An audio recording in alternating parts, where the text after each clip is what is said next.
मुसळधार पावसामुळे मुंबई गोवा महामार्गावर साचलं पाणी। कोलाड जवळील खांब परिसरात रस्त्यावर पाणी साचल्याने वाहतूक मंदावली।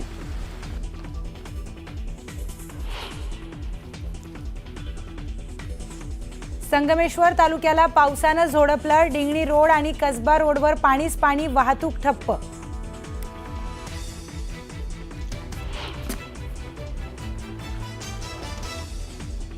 मुंबई गोवा महामार्गावर कशेडी बोगद्याजवळ कोसळली दरड। मुंबईच्या दिशेने जाणाऱ्या लेनवर दरड कोसळली तर एक लेन बंद। दरड हटवण्याचं काम पूर्ण।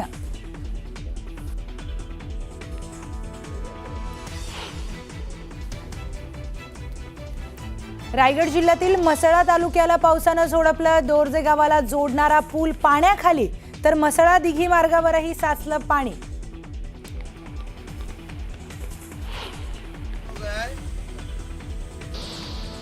चांदोली धरण क्षेत्रात मुसळधार पाऊस। धरणातून 8,500 क्युसेक पाण्याचा विसर्ग सुरू तर कोयना धरणाचे सर्व दरवाजे उघडले। नदीकाठच्या गावांना सतर्कतेचा इशारा।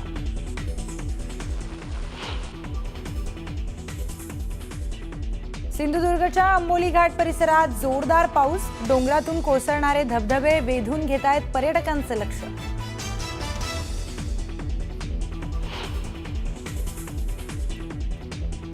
छत्रपती संभाजीनगरच्या भीव धानोरा गावकऱ्यांचा रस्त्यासाठी संघर्ष।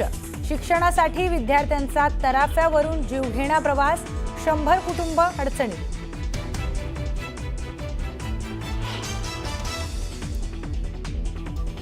पोर्शे प्रकरणातील आरोपींवर अल्पवयीन म्हणूनच खटला चालणार। पोलिसांची विनंती न्यायालयाकडून अमान्य।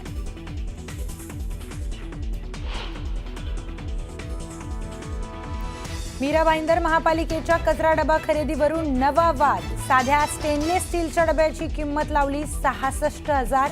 नागरिकांमध्ये संतापाची लाट।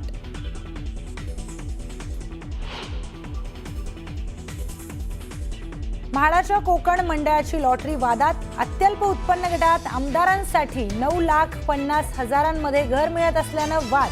आमदार अत्यल्प उत्पन्न गटात येतात का, प्रशासनाला सवाल।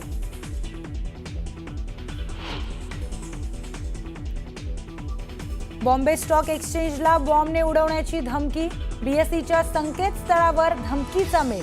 पोलीस प्रशासनाकडून तपासणी सुरू।